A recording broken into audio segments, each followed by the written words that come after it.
वो कहता है कि यहाँ पैसा कैसे कमाना है ये नहीं बताया जाता। जिस प्लेटफॉर्म पे भी क्या पैसों की बात होगी या पैसा कमाने की बात होगी, क्या वो जेन्युइन नहीं होगा? संविधान आपको परमिशन देता है कि आप शराब की फैक्ट्री लगा सकते हैं, लेकिन क्या शराब की फैक्ट्री लगाना या शराब का व्यापार करना आपके लिए नैतिक तौर पे सही है? हर बिजनेस में कभी कभी कुछ डाउनफॉल आते ही आते हैं। यहाँ तक कि बड़े से बड़े यूट्यूबर्स क्यों ना हो, उनकी भी व्यूज कभी कभी गिरते हैं। डाउनफॉल का फेस तो सब देखते हैं। वर्क फ्रॉम होम को आप एक शॉर्टकट बोलेंगे सिर्फ, तो क्या ऑनलाइन काम करके पैसा अर्न करना गलत है? फिर तो इस तरीके से दुनिया के बहुत सारे बिजनेसमैन आज मेहनत नहीं कर रहे, सीखने के नाम पे नहीं देते। आप 3500 रुपए की तुमने किताबें ना खरीदी होंगी सीखने के लिए, तुमने 35,000 कोर्स के लिए दे दिया जी।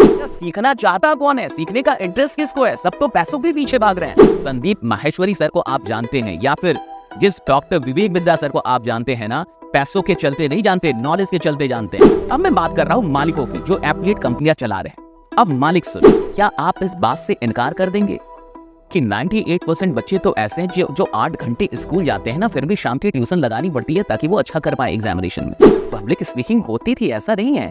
और वो किसी डेल कार्नेगी से उन्होंने नहीं सीखा होगा, ना ही कोई किताब पढ़ी होगी। आपने उस बच्चे को ये नहीं बताया कि डेल कार्नेगी ने अपनी कॉलेज से निकलने के बाद पहला जो काम किया था वो सेलिंग का काम था। वो तो बेचने का ही काम किया था। फर्स्ट जीवन का पहला काम क्या था उनका?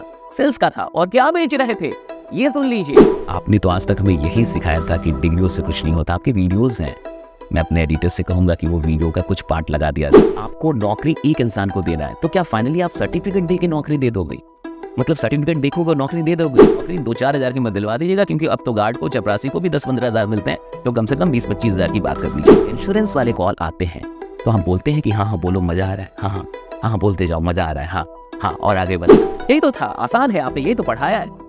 और आज आप ही बोल रहे हैं कि मुश्किल है, दूर से आसान है, अंदर में मुश्किल है। आप बीमा में इसलिए सिर्फ ला रहे हैं क्योंकि बार बार पैसा आएगा, यानी ड्राइविंग फोर्स प्योरली पैसा बना रहे हैं आप। किसी के तो अगेंस्ट थे आप। सबसे आसान शराब बेचना है, फिर तो जहाँ पुल ही पुल है, पुश है ही नहीं। दूध बेचने में तो घर जाके देना पड़ता है, शराब तो खुद ही लोग लेके जाते हैं। देखिए, ये कहना कि कौन सही कौन गलत, पहले खुद तो झांक लिए कि हम कितने सही हैं।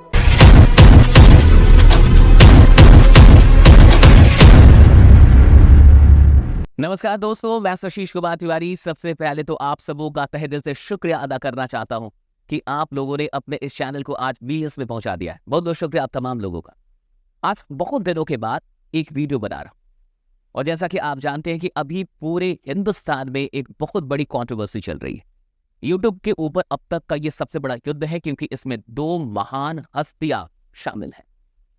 आप जानते हैं कि चाहे वो संदीप माहेश्वरी सर हो या फिर डॉक्टर विवेक बिंद्रा सर हो, हम दोनों ही लोगों को एक इंस्पिरेशन मानते हैं। और सिर्फ मैं ही नहीं, मुझे लगता है कि हम जैसे लाखों करोड़ों लोगों ने इन दोनों ही लोगों से बहुत कुछ सीखा है। इन्हें लड़ते हुए देख के मुझे नहीं लगता कि कोई भी इंसान खुश होगा। खैर, कंट्रोवर्सी पे आते हैं। आप सबको कंट्रोवर्सी के बारे में पता है, लेकिन कंट्रोवर्सी के बाद उन्होंने एक वीडियो बनाई, संदीप सर ने एक वीडियो बनाई है जिसको आपने देखा होगा, स्टॉप स्कैम बिजनेस। अगर आपने इस वीडियो को नहीं देखा है तो सबसे पहले इस वीडियो को यही रोक दीजिए और सबसे पहले सर के चैनल पे जाइए और स्टॉप स्कैम बिजनेस इस वीडियो को पूरा दिखाइए, क्योंकि मेरी जितनी भी बातें होंगी ये दूसरे वीडियो से रिलेटेड होगी। मेरे मन में कुछ क्वेश्चंस हैं, मेरे मन में बहुत सारे कंफ्यूजन्स हैं, और मैं चाहता हूं कि मेरी ये बातें संदीप सर तक पहुंचे और आप भी इसे सुने। और मैं कुछ ऐसी भी बातें करूंगा जो शायद आपको भी बढ़िया ना लगे, लेकिन मैं बिल्कुल करूंगा, क्योंकि कुछ ऐसे सच हैं जिन पे कोई बात नहीं कर रहा। खैर, आते हैं दूसरी वीडियो। दूसरी वीडियो की शुरुआत होती है जब एक लड़का ये कहता है कि मैं 12 पास कर चुका हूं, और उसके बाद पिछले 6 महीने से मैं एक एफिलिएट मार्केटिंग कंपनी में जुड़ के काम कर रहा हूं। मैं कोर्सेस के मॉडल पे काम कर रहा हूं, उसको सीख रहा हूं, बेच रहा हूं, व्हाटएवर। एक बात समझिए, 12 के बाद एक आम आदमी, राइट, भारत के अंदर एक आम युवा क्या करेगा? ग्रेजुएशन करेगा, जो 3 साल का ग्रेजुएशन होता है। और अगर आपने ग्रेजुएशन किया है तो ईमानदारी से कमेंट में जवाब दीजिएगा, जो कुछ भी मैं आपसे कहने वाला हूं अभी, वो सच है या गलत है? 3 साल के इस ग्रेजुएशन में, जो कि कॉलेज का मेन पीरियड, यहां से कॉलेज लाइफ शुरू होता है, क्या आपको नहीं लगता कि ये 3 वर्ष जो हैं इसमें बहुत सारा वक्त बर्बाद होता है, बहुत सारा टाइम बर्बाद हो जाता है? अगर आपने ग्रेजुएशन किया है तो ईमानदारी से इसका जवाब दीजिएगा कि इन 3 वर्षों में, ये जो कॉलेज के 3-4 वर्ष होते हैं, इसमें बहुत सारा टाइम बर्बाद होता है या नहीं होता है? क्या हम सच में इन 3 वर्षों का प्रोडक्टिव यूटिलाइजेशन कर पाते हैं?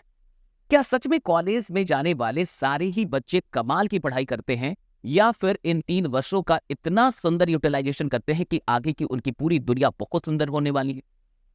मुझे ऐसा लगता है कि इन 3 वर्षों में जो वक्त बर्बाद होते हैं, इन्हीं वक्त को अगर सही तरीके से इस्तेमाल किया जाए खुद को डेवलप करने के लिए, फिर चाहे वो किसी कोर्सेज के थ्रू हो या खुद से पढ़ के हो, ये अलग बात है, लेकिन इन 3 वर्षों का सही यूटिलाइजेशन सबसे अधिक जरूरी है।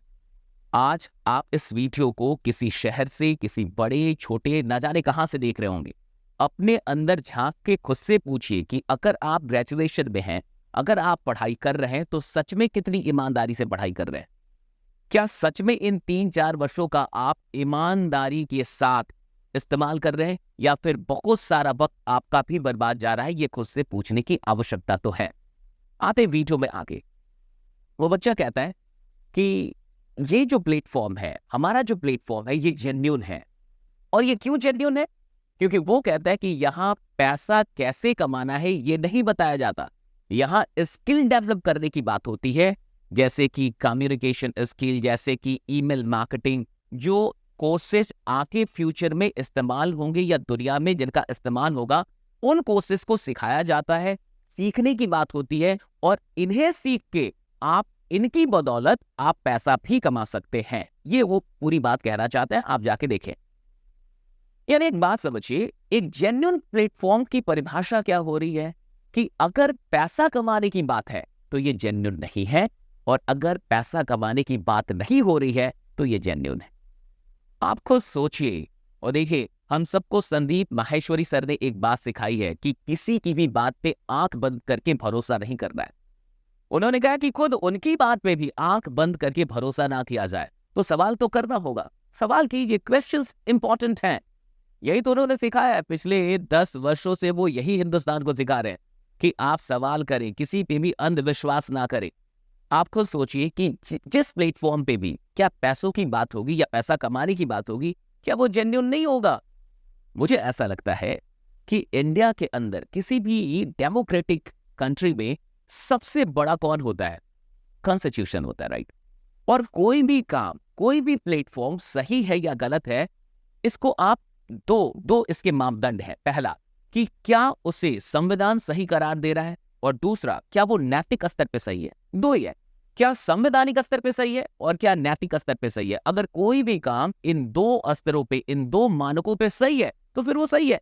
जैसे एग्जाम्पल मान के चलिए, शराब की फैक्ट्री लगाना कहीं कहीं पे लीगल है। कुछ राज्यों को अगर छोड़ दिया जाए तो भारत में ऐसे कई राज्य है जहां शराब की फैक्ट्री लगाना बिल्कुल ही लीगल है। यानी कि संविधान आपको परमिशन देता है कि आप शराब की फैक्ट्री लगा सकते हैं। लेकिन क्या शराब की फैक्ट्री लगाना या शराब का व्यापार करना आपके लिए नैतिक तौर पे सही है? अगर आपको लगता है कि नैतिक तौर पे भी ये काम सही है तो ठीक है, लेकिन जिन्हें ये लगता है कि नहीं, नैतिक तौर पे शराब की बिक्री या शराब को बढ़ावा देना सही नहीं है, तो फिर ये काम सही नहीं है। कोई भी काम सही या गलत है, कोई भी प्लेटफॉर्म सही या गलत है, इसके लिए कॉन्स्टिट्यूशन और दूसरा मॉरल, 2 ग्राउंड पे आप इसको नापना सीखिए। अगर मैं गलत बोल रहा हूं तो प्लीज आप कमेंट भी करते जाइएगा कि आप गलत बोल रहे हैं। आगे चलते हैं। आगे उस वीडियो में वो लड़का बोलता है कि थोड़ा सा बिजनेस जो है वो डाउन चल रहा है। संदीप सर, मुझे आपसे ये उम्मीद थी कि अगर कोई बच्चा आपके सामने ये बोलेगा कि बिजनेस डाउन चल रहा है, तो आप उससे कम से कम एक सच बोलेंगे कि दुनिया का कोई भी बिजनेस हमेशा अप नहीं जाता। दुनिया में आप खुद बताइए, आप सब देख रहे हैं, और यही संदीप सर ने हम सबको सिखाया कि अपना दिमाग खोलो। क्या दुनिया में कोई भी बिजनेस हमेशा अप जाता है? क्या हमेशा कोई बिजनेस सच में ऊपर जाता है? हर बिजनेस में कभी कभी कुछ डाउनफॉल आते ही आते हैं। यहां तक कि बड़े से बड़े यूट्यूबर्स क्यों ना हो, उनके भी व्यूज कभी कभी गिरते हैं। डाउनफॉल का फेस तो सब देखते हैं। और संदीप सर हो या फिर आप हो या कोई भी इंसान जो इसे देख रहा है, आप इसे मानेंगे कि दुनिया का हर बिजनेस कभी अप जाएगा, कभी डाउन जाएगा। मुझे उम्मीद ये थी कि आप कम से कम इस सच को बोलते कि कोई बात नहीं है, बिजनेस कभी अप कभी डाउन होता है, और फिर आप आगे पूछते कि आपने कितना पैसा लगाया। लेकिन आपने तुरंत ही पूछ दिया कि आपने कितना पैसा लगाया। उसने बोला फिर 6,000 रुपये लगाए, और फिर आपने बोला और कितने कोर्सेज आते हैं, तो उसने बताया कि 1400 1500 से लेके लगभग 15,000 तक के कोर्सेज आते हैं। फिर बात आई उस बच्चे ने कहा है कि एमपी जो एड है, उसके फेसबुक के जो एड हैं, अब वो वैसा रिस्पॉन्स नहीं दे रहे जैसा रिस्पॉन्स देते थे। फिर आपने कारण पूछ लिया कि आपको क्या कारण लगता है। उस लड़के ने एल्गोरिदम की बात की है कि कुछ चेंज आया है या कुछ ना कुछ ऐसा हुआ है, फेसबुक बैन कर रहा है ऐसे एड्स को। फिर आपने एक बात कही है कि आप कितना भी घुमा लो, कुछ भी बोल लो, जो मर्जी बोल लो, लेकिन ये है तो वर्क फ्रॉम होम और ये शॉर्टकट ही है। मैं जनता से पूछना चाहता हूं, मैं आप सबसे पूछना चाहता हूं, क्या वर्क फ्रॉम होम को आप एक शॉर्टकट बोलेंगे? सिर्फ क्या मेहनत का सिर्फ ये मतलब होगा कि हम कहीं घर से बाहर जाके फिजिकल लेबर करें, फिजिकली हार्डवर्क करें, तभी ये माना जाएगा कि ये जेन्युइन काम है? क्या कोई ऐसा बंदा जो ऑनलाइन अपने कंप्यूटर पे बैठ के काम कर रहा है और घर से बांध के चलिए काम कर रहा है, क्या आप उसे मेहनत नहीं मानेंगे? तो दुनिया में अभी तो बहुत सारे ऐसे ही काम हैं जो वर्क फ्रॉम होम का क्या मतलब है कि आप घर पे बैठे हुए, और घर पे बैठे हुए नहीं है, घर पे बैठ के काम कर रहे हैं, क्योंकि बिना काम किए तो घर से भी पैसा नहीं आने वाला। वो घर पे बैठा हुआ नहीं है, वो काम कर रहा है उधर। तो क्या ऑनलाइन काम करके पैसा अर्न करना गलत है? फिर तो इस तरीके से दुनिया के बहुत सारे बिजनेसमैन आज मेहनत नहीं कर रहे हैं। हाँ, फिर तो आप उन्हें शॉर्टकट बोलेंगे। क्या आप खुद सोचे कि जितने भी लोग ऐसे कोई भी काम कर रहे हैं, और मैं जानना चाहूंगा अगर आप एफिलिएट मार्केटिंग से हैं तो प्लीज आप बताइए, क्या एफिलिएट मार्केटिंग सच में शॉर्टकट है? क्या इतना आसान है एफिलिएट मार्केटिंग में पैसा कमाना? क्या आप लोग मेहनत नहीं करते? क्या बिना मेहनत के पैसे आ जाते हैं आपको? मुझे जेन्युइनली ऐसा लगता है कि चाहे वो वर्क फ्रॉम होम हो, चाहे वो ऑनलाइन में कोई भी काम हो, ये बिना मेहनत का पैसा नहीं निकलता। मेहनत तो करनी पड़ती है वहां भी। और आपको क्या लगता है? आप प्लीज कमेंट में ये बताइए। आगे बढ़ते हैं वीडियो। सर, वीडियो में आगे आप संदीप सर उस लड़के से सवाल करते हैं कि आपका बैकअप प्लान क्या है। अब जरा सोचिए, आप सब सोचिए कि एक लड़का जो अभी 12 पास किया है, उसे 3 साल ऐसे भी ग्रेजुएशन करना है। बैकअप प्लान किसके लिए जरूरी है? मैं आपको बता रहा हूं, जिसकी उम्र 35 साल हो गई है, 40 साल हो गई है, जो कॉलेज पास आउट हो गया है, उसके लिए बहुत इंपॉर्टेंट है कि उसका बैकअप प्लान क्या है। लेकिन जो लड़का अभी ऐसे भी 3 साल उसे ग्रेजुएशन करना है, यानी कॉलेज में ही रहना है, और कॉलेज के टाइम का क्या होता है ऑनेस्टली, वो प्लीज आप जानते हैं, आपकी आत्माएं जानती होंगी कि कॉलेज के टाइम का कितना यूटिलाइजेशन होता है। तो 3 साल तो ऐसे ही अभी उसे पढ़ाई करनी है। अगर इन 3 वर्षों में मान के चलिए वो कुछ ना भी कमा पाए, कुछ बड़ा ना भी कमा पाए, लेकिन अगर कोर्सेस सीख ही ले, कुछ सीख जाए, कुछ स्किल सच में सीख जाए, तब तो ये बढ़िया है ना। लेकिन इसके बारे में आपने कुछ भी नहीं बोला। आपने एक शब्द भी नहीं बोला संदीप सर कि ठीक है, अगर आप पैसा ना भी कमाए, लेकिन अगर इससे आपको सीख रहे हैं तो इट्स वेरी गुड और ये आपके लिए हेल्पफुल होगा, ऐसा आपने कुछ नहीं बोला। आपने ये पूछा कि कितने लोग हैं जो आपकी कंपनी में काम कर रहे हैं। उस लड़के ने लगभग 1,30,000 की बात कही है। और फिर आपने ये भी पूछा कि और कितनी होंगी ऐसी कंपनियां, तो उसने कहा कि 10-12 और होंगी, या ऐसे ही कुछ और कंपनियां होंगी, और बाकी छोटी मोटी तो और भी होंगी। तो कुल मिला के लगभग आंकड़ा आ गया कि 10 लाख लोग, 10 से 15 लाख लोग ऐसे काम कर रहे हैं। फिर आपने कहा कि एफबी एड जब नहीं चलेगा तो फिर क्या करोगे? तो लड़के ने कहा कि हम गूगल एड की तरफ जाएंगे। और उसने ये भी कहा कि मैं इंस्टा पे अपनी प्रोफाइल बना के ऑर्गेनिकली, मतलब वीडियोस बनाता हूँ, रील्स बनाता हूँ, वहाँ अवेयरनेस फैलाता हूँ कोर्सेज के बारे में, और वहाँ से भी मैं काम करता हूँ। मुझे लगता है कि हल्का सा ही, लेकिन आपको इतना तो इनकरेज करना चाहिए था कि अगर आप ये कर रहे हैं कि रील्स बना के खुद से अवेयरनेस फैला रहे हैं कोर्सेज के लिए, और उसके जरिए अगर लोग मिल रहे हैं, तो ये हो सकता है। अगर कल के डेट में ऐड बंद हो जाए, जैसा कि आपने कहा है कि जो भी लोग अलग अलग तरीकों से 10-20 लाख लोग ये काम कर रहे हैं, और कुछ लोग पैसों का प्रमोशन करके कर रहे हैं, पैसा दिखा के, तो उन्हें तो बैन कर ही देगा फेसबुक या जो भी प्लेटफॉर्म है, उन्हें उनके ऐड नहीं चलेंगे। लेकिन जो लोग कोर्सेस कह के कर रहे हैं, शायद वो चले। लेकिन कुल मिला के आपने एक खुद बढ़िया यहाँ सवाल किया है कि क्या आपको लगता है कि अगर इस मॉडल से अर्निंग, ये एफिलिएट मॉडल हटा दिया जाए, तो क्या लोग कोर्स खरीदेंगे? तो वो लड़का कि कोई आपके पास आएगा, कोर्स लेगा, अगर ये अर्निंग वाली बात हटा दी जाए? तो वो लड़का कहता है कि नहीं। तो आप भी ये कहते हैं मैं ठीक कह रहा हूं ना कि अगर यहां से अर्निंग मॉडल हटा दी जाए तो कोई कोर्स लेने नहीं आएगा। संदीप सर, मैं आपसे पूछना चाहता हूं, एक 6,000 के कोर्स के लिए आप ये बात मानते हैं कि अगर यहां से अर्निंग की बात हटा दी जाए, अर्निंग की अपॉर्चुनिटी हटा दी जाए, तो कोई वो कोर्स नहीं खरीदेगा। फिर आपने पहली वीडियो में 35,000, 40,000 या 25,000 जिन बच्चों ने लगाया था, कैसे मान लिया कि उन्होंने सिर्फ सीखने के लिए लगाया? आप खुद दूसरी वीडियो में ये कह रहे हैं कि अगर अर्निंग की बात हटा दी जाए तो क्या कोई 6,000 कोर्स के लिए मतलब आएगा, कोर्स लेने आएगा? और आपने कंफर्म भी किया है, मैं ठीक कह रहा हूं ना? आपने कंफर्मेशन किया, मैं ठीक कह रहा हूं ना? तो आप ये मानते हैं कि अगर अर्निंग की बात हटा दी जाए तो कोई 6,000 रुपये भी नहीं देगा, कोई 14-1500 रुपये भी नहीं देगा। तो फिर पहली वीडियो में आप कैसे मान गए कि 35,000 रुपये किसी बच्चे ने सिर्फ सीखने के लिए दे दिया होगा? अब सुनो बच्चों, जो भी युवा देख रहे हैं, अब वो मेरी बात सुने। आपसे तो कोई नहीं बोल रहा, आपके बारे में कोई सच नहीं बोल रहा, क्योंकि लोग आपसे डरते हैं कि अगर आपको गलत बोल दिया तो फिर तो लफड़ा हो जाएगा ना, क्योंकि आप तो ऑडियंस, आप व्यूअर्स हैं, आपके दम पे हम खड़े हैं, तो आपको गलत कौन बोले? तो मैं बोल रहा हूं। अब सुनिए, ये जितने भी लोग 35-40 हजार रुपये लगा के कोर्सेज खरीदा है, जिन लोगों ने भी, ईमानदारी से आप बताइए मेरी ये बात सही है या गलत? 90% से अधिक लोग, मैं कहूंगा 95% लोग उस एफिलिएट मॉडल को, उस अर्निंग मॉडल को देखते हैं और उनको ये दिखता है कि यहां से कमाई हो सकती है, तब वो 35,000 या 50,000 या लाख रुपए देते हैं। सिर्फ सीखने के नाम पे नहीं देते आप। 3500 रुपए की तुमने किताबें ना खरीदी होंगी सीखने के लिए, तुमने 35,000 कोर्स के लिए दे दिया जी। क्या मजाक चल रहा है? जिस बच्चे ने 3500 की किताबें नहीं खरीदी होंगी जिंदगी में सीखने के लिए, उसने 35,000 डायरेक्ट कोर्स के नाम पे दे दिया, सिर्फ कोर्स के लिए, सिर्फ सीखने के नाम पे। मैं नहीं मानता, और आपकी आत्मा जानती होगी। आप इधर देख रहे हैं और आप मुझे बताइए इधर कमेंट में कि मैं सही बोल रहा हूं कि नहीं। गलती तो इधर युवाओं में है। भैया सीखना चाहता कौन है? सीखने का इंटरेस्ट किसको है? सब तो पैसों के पीछे भाग रहे हैं। सीखना चाहेगा तब तो सीखेगा।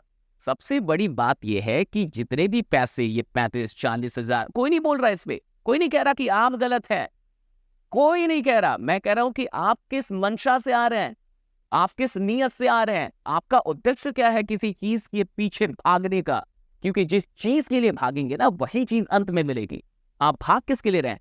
और मैं कह रहा हूं कि 90%, कम से कम 90% लोग सिर्फ अर्निंग मॉडल, पैसा देख के ही इन सारी चीजों में आ रहे हैं। मैं कह रहा हूं जागिए, क्योंकि आज जिस संदीप माहेश्वरी सर को आप जानते हैं, या फिर जिस डॉक्टर विवेक बिंद्रा सर को आप जानते हैं ना, पैसों के चलते नहीं जानते, नॉलेज के चलते जानते हैं।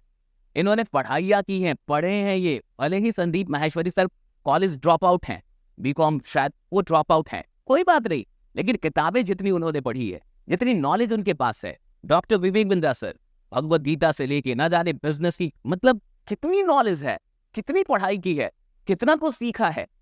सिर्फ पैसों के चलते आप किसी के आइडियल नहीं बनेंगे, आप किसी की जिंदगी नहीं बदल पाएंगे। आपके पास नॉलेज होनी चाहिए। और जब आप एक एफिलिएट मार्केटिंग में आ रहे हैं, जहां कोर्सेज की बात हो रही है, तो वहां इंटेंशन सिर्फ पैसा कमाना तो नहीं होना चाहिए। ये आपकी बात हुई। अब मैं बात कर रहा हूं मालिकों की, जो एफिलिएट कंपनियां चला रहे हैं। अब मालिक सुने, मालिक की जिम्मेवारी ये है कि अगर कोई बच्चा पैसों की लालच में चलो आ भी गया, तो ये आपकी रिस्पॉन्सिबिलिटी है कि आप उसके मन को किस प्रकार से शेप करें कि उससे पढ़ने की भी इच्छा जागृत हो उसके अंदर, वो पढ़ने के लिए तत्पर हो। यही तो आपका काम है। मैं नहीं पढ़ना चाहता जी, मैं पैसों के लिए आया हूं, लेकिन मैं आपसे मिला, आपकी ट्रेनिंग ली, आपकी बातें सुनी, और आपकी बातों ने मुझे प्रभावित किया। मुझे ये बात समझ में आई कि नॉलेज क्यों इंपॉर्टेंट है। तो कम से कम कल मैं 2 घंटे भी नहीं पढ़ता था, तो आज से 2 घंटे पढ़ना मैंने शुरू कर दिया, तो मैं तो बेहतर बना ना पहले से। ये कंपनियों की जिम्मेवारियां है, सिस्टम की जिम्मेवारियां है, मैनेजमेंट की जिम्मेवारी है। और यही तो नहीं हुआ कि जो लोग आए सिर्फ कोर्सेज लेके, वो तो पैसा दे के आए। तो ये काम किसका था? ये काम टीम का है, ट्रेनर्स का है, जो वहां लगे हुए हैं, जो एजुकेटर्स वहां लगे हैं। अगर आपने मेरे अंदर सीखने की इच्छा पैदा ही नहीं की, ज्ञान के लिए मेरे अंदर प्रेम ही नहीं पैदा किया, तो ये आपकी भी असफलता है। ये आपको समझना होगा। और देखिए, मैं खुल के बोल रहा हूं, मुझे डर नहीं है कि आप इधर गाली देके जाएंगे, लेकिन आपकी आत्मा जानती होगी और आप जानते होंगे। मैं आपसे सवाल करता हूं, और अगर माँ बाप कोई देख रहे हैं तो माँ बाप बताएं, कितने बच्चे हैं जिन्हें आप 4 घंटे लगातार आज किताब पढ़ते देखते हैं? कितने बच्चे हैं जो 4 घंटे लगातार किताब पढ़ रहे हैं? चलिए 2 घंटे, 2 घंटे किताबों के साथ कितने बच्चों को आप देख रहे हैं? हर 2 मिनट पे मोबाइल है, हर 5 मिनट पे मोबाइल है। किताब पढ़ते कितने लोग आपको दिख रहे हैं? कितने लोग किताबें पढ़ रहे हैं? कितने लोग सच में पढ़ रहे हैं? तो युवाओं को अपने अंदर झांकने की जरूरत है साहब। आप सिर्फ दूसरों पे उंगलियां उठा के आगे नहीं बढ़ेंगे, और किसी आप खुद को भी देखेंगे ना कि मैं कितना पढ़ रहा हूँ, नहीं पढ़ रहा हूँ। माँ बाप बताएं कि बच्चे सच में कितना पढ़ रहे हैं। ये बहुत मुश्किल दौर है जहां डिजिटलाइजेशन, बहुत बहुत सारी चीजों को हमें कहीं ना कहीं देखना होगा और स्वीकार करने की आवश्यकता है। वीडियो लंबी ना हो जाए, इसलिए इस टॉपिक को यहीं छोड़ के आगे बढ़। सर वही उस वीडियो में संदीप सर उस लड़के से ये पूछते हैं कि अब ये काम चलेगा कैसे, क्योंकि आप जैसे 10 लाख लोग और हैं और सब मतलब किसी ना किसी प्रकार से उन्हीं कुछ गिने चुने लोगों को बता रहे हैं, मतलब टारगेट कर रहे हैं।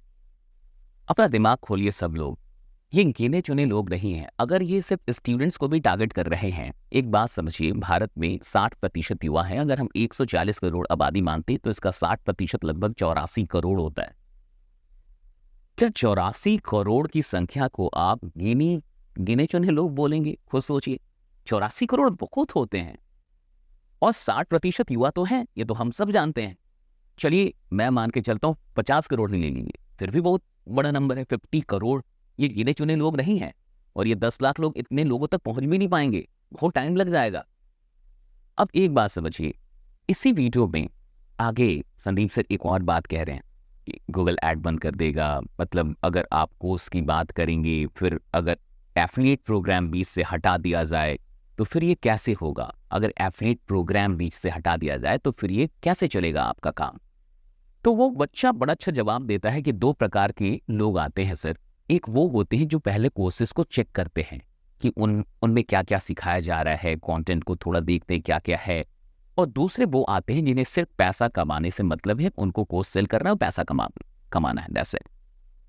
अब एक बात समझिए, वहीं पे संदीप माहेश्वरी सर एक जवाब देते हैं। सर आपने जवाब दिया है कि जिसे सीखना होगा वो तो यूट्यूब से सीख सकता है, किताबों से सीख सकता है, वो बुक से सीख लेगा। और आपने अच्छा एग्जाम्पल दिया है कि एक इंटेलिजेंट इन्वेस्टर करके जो किताब जो वॉरेन बफेट के गुरु ने लिखी है, अगर उसको पढ़ेगा कोई तो फिर वो ट्रेडिंग सीख जाएगा या स्टॉक मार्केट को सीख जाएगा। और आपने कहा भी है कि उस इंसान से सीखना जैसे आप जानते तक नहीं है कि उसे स्टॉक मार्केट की ABCD भी आती है या नहीं आती है, शायद ना आती हो, शायद उसने 1 रुपये भी ना लगाया हो। तो उससे सीखना बेटर है या फिर किताब से सीखना? इस किताब से सीखना बेटर है। और उस लड़के ने बोला भी है कि किताब से सीखना बेटर है। आगे उसने एक और जवाब दिया है, लेकिन थोड़ा यहां रुकते हैं। अब इस बात को समझिए, संदीप सर आपसे क्या उम्मीद है ये थोड़ा समझने की कोशिश कीजिए। आपने कहा कि हो सकता है कि उसने 1 रुपये भी ना लगाया हो, जो इंस्ट्रक्टर है, जो ट्रेनर है उनका, कि उसने 1 भी रुपये ना लगाए हो और स्टॉक मार्केट की उसे ABCD भी ना आती हो। उससे 6,000 दे के उसका कोर्स लेने से अच्छा है कि आप 200-400 रुपये की किताब से सीख लें। संदीप सर ये भी तो हो सकता है कि इसमें कई ऐसे इंस्ट्रक्टर हो, कई ऐसे ट्रेनर हो, कई ऐसे कोच हो जिन्होंने सच में स्टॉक मार्केट में पैसा लगाया हो, जिनके पास सच में नॉलेज हो। और आप जिस किताब के बारे में बात कर रहे हैं, शायद उन्होंने वो किताबें पढ़ी हों, शायद उन्होंने और भी लोगों से सीखा हो, लेकिन इसके बारे में आप नहीं बात कर रहे हैं। तो आप कैसे एक एजम्पशन लगा ले रहे हैं कि जितनी भी कंपनियां ऐसी चल रही है, जितने भी लोग सिखा रहे हैं, इनमें से किसी को कुछ भी नहीं आता होगा? आप ये भी तो कह सकते थे कि आप उन्हें चेक करो कि अगर उन्होंने पैसा लगाया है, अगर वो जानते हैं, हाँ तो ठीक है। लेकिन आप कह रहे हैं कि लगाया ही नहीं होगा, कुछ आता ही नहीं होगा, लाइक तो किससे सीखना बेटर? फिर तो इस मामले में किताब से ही सीखना बेटर। ये तो कोई भी बोलेगा, ये तो छोटा सा बच्चा होगा वो भी यही जवाब देगा, वो बच्चा भी यही जवाब देता है। लेकिन आगे वो एक अच्छी बात बोलता है कि अगर किताब 1 या 2 साल पुरानी है, बहुत गौर से समझिए, तो उसमें नई चीजें अपडेटेड नहीं मिलेंगी। यानी जो नए स्किल्स आ रहे हैं, जो नई चीजें आ रही है, वो उस किताब में नहीं मिलेगा क्योंकि वो 2 साल 3 साल पुरानी है। लेकिन कोर्सेस में क्या होता है वो बता रहा है, जहां भी वो काम कर रहा है बच्चा, कि कोर्सेज में न्यू जो चीजें आती हैं वो अपडेट होते रहती हैं। तो वो कोर्सेज से भी सीख सकता है क्योंकि इसमें नई चीजें अपडेट हो रही हैं। संदीप सर, हमें आपसे ये उम्मीद नहीं है कि आप ये बोल के इसे टाल देंगे कि FAQ है, आपको सवालों के जवाब सिखाए गए हैं कि किस सवाल का क्या जवाब दे रहा है। इसे FAQ कहते हैं, फ्रीक्वेंटली आस्क्ड क्वेश्चंस, और आपको पता है कि यही जवाब देना है। सर, इसकी बात नहीं है कि जवाब क्या देना है, बात इसकी है कि उसने जो जवाब दिया वो सही है या गलत है। ये कौन बताएगा हमें? संदीप सर, आप नहीं बताएंगे तो कौन बताएगा कि उस बच्चे ने जो जवाब दिया वो सही है या गलत है? मैं आपसे पूछ रहा हूं, सबसे पूछ रहा हूं, जो भी लोग इधर देख रहे हैं, क्या उस बच्चे ने कोई गलत जवाब दिया है? बात इसकी नहीं है कि वो जवाब रट्टा मारा गया है या सिखाया गया है या ट्रेनिंग दी गई है, बात इसकी नहीं है। बात इसकी है कि वो जवाब सही है या गलत। अगर उसने ये बात कही कि कोई किताब 2 साल 3 साल जो पहले आई है उसमें नई चीजें नहीं होंगी और हमारे यहाँ कोर्स में चीजें लगातार अपडेट होती हैं, तो ये सही है या गलत है? सही तो बोल रहा है ना। लेकिन इसका आपने जिक्र ही नहीं किया। आपने उसे फ्रीक्वेंटली आस्क्ड क्वेश्चन बोल के, आपको रट्टा मरवाया गया, ये सब बोल के सीधे टाल दिया। सर, आपसे तो ये उम्मीद नहीं है। आगे बढ़ते हैं। वीडियो में आगे बात चली है कि इसमें कम्युनिकेशन स्किल के ऊपर भी कोई कोर्स है, पब्लिक स्पीकिंग के ऊपर कोई कोर्स है। तो संदीप सर, आपने पूछा है कि क्या आप डेल कार्नेगी का नाम जानते हैं? वो बच्चा नहीं जान रहा था अनफॉर्चुनेटली, और फिर आपने डेल कार्नेगी की किताब का जिक्र किया है। इससे पहले कि डेल कार्नेगी पे आए, मैं आपसे थोड़ी सी बात पूछना चाहूँगा। संदीप सर, किताब से डेफिनेटली सीखा जा सकता है, ऐसा नहीं है कि नहीं सीखा जा सकता है, लेकिन जिस बौद्धिक क्षमता को आप बिलोंग करते हैं, जो मेंटल एबिलिटी आपकी है, कैपेसिटी आपकी है, इंटेलेक्चुअल कैपेसिटी, वैसे लोग डेफिनेटली किताब पढ़ के भी कोई चीज़ सीख सकते हैं।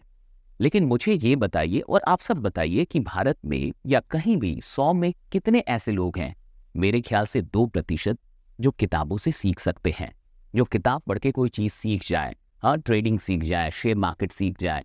लेकिन क्या आप इस बात से इनकार कर देंगे कि 98% बच्चे तो ऐसे हैं जो 8 घंटे स्कूल जाते हैं ना, फिर भी शाम की ट्यूशन लगानी पड़ती है ताकि वो अच्छा कर पाए एग्जामिनेशन में, ताकि उनको बातें समझ में आ पाए। 8 घंटे की स्कूल के बाद भी 1-2 घंटे की ट्यूशन लगानी पड़ती है। दूसरी चीज, आप हिंदुस्तान के बारे में बात कर रहे हैं, आपकी वीडियो सिर्फ ऐसे लोग नहीं देख रहे जो बहुत अधिक इंटेलेक्चुअल हो, ऐसे भी बच्चे देख रहे हैं जो एवरेज होंगे। और आप उनसे जाके पूछिए और मुझे बताएं प्लीज कि कई बार जब आप 9th में हो, 10th में हो, 11th में हो या 12th में हो, आप जिस क्लास में होते हैं ना, किताब में सारी बातें दी हुई होती हैं, फिर भी समझ में नहीं आती। कोई चाहिए जो समझाए। किताब में तो हर बात दी गई है, लेकिन जब तक कोई समझाने वाला ना हो तब तक बात कहाँ समझ में आती है? मतलब कम से कम 98% लोगों को तो नहीं आती।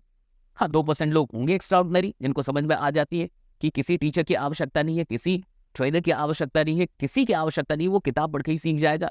लेकिन ऐसे लोग हैं कितने जो किताब पढ़ के ही सीख जाएं? इससे पहले ही मैं वीडियो में बोल चुका हूं कि किताब पढ़ने में अब दिलचस्पी कितने लोगों की रह गई है, इसलिए दोबारा इस पे बात नहीं करूंगा। लेकिन मैं कह रहा हूं संदीप सर, आपको अच्छे से पता है कि सारे बच्चे इतने मेंटल एबिलिटी, इतना स्ट्रांग उनका नहीं होता, इतने इंटेलेक्चुअल कैपेसिटी उनकी नहीं है कि वो किताबें पढ़ के सारी चीजें सीख जाएं बिना टीचर, बिना ट्रेनर के। तो उनको अपने एकेडमी की बात समझ में नहीं आती, हाँ, आगे स्किल, और ये तो बहुत आगे की चीजें हैं, राइट। आगे बात करते हैं। वीडियो में बात हुई है डेल कार्नेगी सर की, तो डेल कार्नेगी पे थोड़ी सी बात करते हैं। सर, आपने कहा कि डेल कार्नेगी का नाम आपने सुना है, तो उस लड़के ने नहीं सुना था। आप उनको ओरिजिनल पब्लिक स्पीकर कह सकते हो, और जिस वक्त उन्होंने पब्लिक स्पीकिंग शुरू की उस वक्त से पहले, मतलब मोटिवेशनल स्पीकिंग, पब्लिक स्पीकिंग कोई जानता भी नहीं था, लोगों को पता भी नहीं था कि ये क्या होता है। ये आपने बोला। सर, मैं माफ़ी मांगना चाहूँगा आपसे, और सब लोग हैं, जो भी लोग देख रहे हैं, आप थोड़ा समझिएगा इस बात को। डेल कार्नेगी का जन्म हुआ है 1888 में और उनकी मृत्यु हो गई है 1955 में। अब थोड़ा समझिए। सुभाष चंद्र बोस का जन्म हुआ है 1897 में और उनकी मृत्यु, उनका देहांत जो दिखाया जाता है वो 1945 में दिखाया जाता है। स्वामी विवेकानंद को आप सब जानते हैं, उनका जन्म हुआ है 1863 में, यानी कि डेल कार्नेगी के पैदा होने से भी बहुत पहले, 1863, यानी लगभग 20 साल आप मान लीजिए, आप निकाल लेंगे। और उनकी मृत्यु हुई है 1902 में। भगत सिंह 1907 में यहाँ आए इस धरा पे, और 1931 में भगत सिंह शहीद हुए हैं। अब जरा सोचिए, क्या ये सच में ये बात सही है कि डेल कार्नेगी से पहले या जब उन्होंने शुरू किया तो किसी को मोटिवेशनल स्पीकिंग नहीं पता थी, किसी को पब्लिक स्पीकिंग नहीं पता थी? आप सब जानते हैं स्वामी विवेकानंद के बारे में, मुझे बताने की जरूरत नहीं, आप सब भगत सिंह के बारे में जानते हैं। बहुत अच्छे स्पीकर थे भगत सिंह। और स्वामी जी ने जो भाषण दिया, यानी उस वक्त पब्लिक स्पीकिंग होती थी, ऐसा नहीं है। और वो किसी डेल कार्नेगी से उन्होंने नहीं सीखा होगा, ना ही कोई किताब पढ़ी होगी। किताब जो आई है, कार्नेगी की पहली किताब, पहली जो राइटिंग कलेक्शन आई है, वो आई है 1926 में, 1926 में आई है। और आप खुद सोच के देखिए कि कार्नेगी से पहले, यानी डेल कार्नेगी के जन्म से भी पहले, अमेरिका में कुल मिला के तब तक 32 प्रेसिडेंट हो चुके थे। 32। जरा सोचिए, अपना दिमाग खोलिए, 32 प्रेसिडेंट। यानी जब उनका जन्म हुआ उससे पहले अमेरिका के 32 राष्ट्रपति बन चुके थे। और एक राष्ट्रपति का नाम आप सब जानते हैं, पूरी दुनिया जानती है, मैं सत्या कह रहा हूं, वो है अब्राहम लिंकन। और ये राष्ट्रपति कब थे अमेरिका के? 1861 से लेके 1865। यानी कार्नेगी के जन्म से 27 साल पहले अब्राहम लिंकन राष्ट्रपति बन चुके थे। और पूरा इतिहास मानता है कि इस पूरे आधुनिक युग में उन्हें महान वक्ताओं में से एक माना जाता है। अब्राहम लिंकन बहुत कमाल के वक्ता थे। उन्होंने एक 3 ही मिनट की स्पीच दी थी, और उस समय सिविल वॉर चल रहा था अमेरिका के अंदर। किसी और वीडियो में हम लोग इसकी बात करेंगे, मात्र 3 मिनट की। और उन्होंने बहुत मदद की अमेरिका को एकजुट करने में, लोगों को एकजुट करने में उस वक्त। तो वो बहुत बड़े स्पीकर थे। तो आप ये कैसे कह सकते हैं कि कार्नेगी ने, डेल कार्नेगी जी ने जब शुरुआत की, मतलब उससे पहले किसी को मोटिवेशनल स्पीकिंग पता ही नहीं थी, किसी को पब्लिक स्पीकिंग पता ही नहीं थी। क्या ये सच में आपको सही लग रहा है? आप खुद बताइए, जितने भी लोग, आप कमेंट करके बताइए, क्या ये बात आपको सही लग रही है? हाँ, आप सिर्फ, या हो सकता है आप सिर्फ अमेरिका को देख रहे हैं, क्योंकि पब्लिक स्पीकिंग की बात करें तो वेदों के जमाने से, वैदिक एरा से ही पब्लिक स्पीकिंग हो रही है। और उधर चले जाए तो यूनान में एरिस्टोटल ने, वो पहले ऐसे इंसान थे जिन्होंने ऑरेटरी के लिए, पब्लिक स्पीकिंग के लिए निश्चित मॉडल, नियम, ये सारी चीजें बनाई। एरिस्टोटल, यानी 2500 साल पहले आप चले जाएं, वैदिक काल में चले जाएं तो और पीछे। तो ऐसा नहीं था कि डेल कार्नेगी से पहले मोटिवेशनल स्पीकिंग थी ही नहीं, पब्लिक स्पीकिंग को जानता ही नहीं था। ये तो मुझे कहीं से भी सही नहीं लग रहा। दूसरी बात समझिए, तो फिर डेल कार्नेगी क्यों इंपॉर्टेंट है? क्योंकि उन्होंने जो कोर्सेज बनाए, उन कोर्सेज ने लोगों की सहायता सच में की। तो उन्होंने प्रोफेशनली बढ़िया ढंग से पब्लिक स्पीकिंग को एस्टैब्लिश किया, ये मैं मानता हूं। लेकिन उससे पहले भी पब्लिक स्पीकिंग थी, मोटिवेशनल स्पीकिंग थी। आपको सोचिए, सुभाष चंद्र बोस ने 4 जुलाई 1944 में उन्होंने एक बहुत प्रसिद्ध भाषण दिया था कि तुम मुझे खून दो, मैं तुम्हें आजादी दूंगा, बर्मा के अंदर। आप सोचिए, क्या इससे भी बड़ा कोई मोटिवेशनल स्पीच होगा कि तुम मुझे खून दो, मैं तुम्हें आजादी दूंगा? तो क्या ये सब लोग मतलब डेल कार्नेगी को जानते थे या उनसे सीख के कर रहे थे? ऐसा कुछ भी नहीं है। हाँ, आपने उनकी बड़ाई की है, मैं ये मानता हूं कि उनकी किताब शानदार है, मैं ये मानता हूं कि उस किताब से बहुत हेल्प मिल सकती है। लेकिन क्या आप इससे इनकार करेंगे कि सिर्फ किताबें पढ़ के कोई स्पीकर बन जाएगा? क्या आपको लगता है कि सिर्फ किसी पब्लिक स्पीकिंग की किताब को पढ़ लेने से कोई सच में वक्ता बन जाएगा, कोई सच में स्पीकर? फिर मैं कह रहा हूं, ये 2% लोग हो सकते हैं।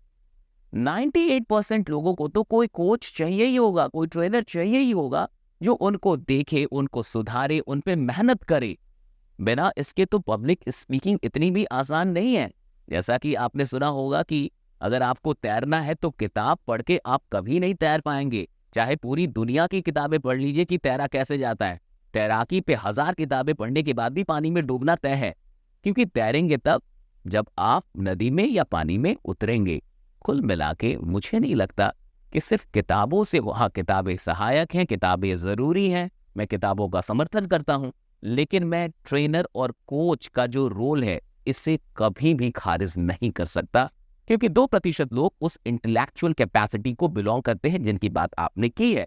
लेकिन आपकी वीडियो जो लोग देखते हैं वो तो पूरे मास है संदीप सर, आपको सिर्फ इंटेलेक्चुअल लोग नहीं देखते हैं।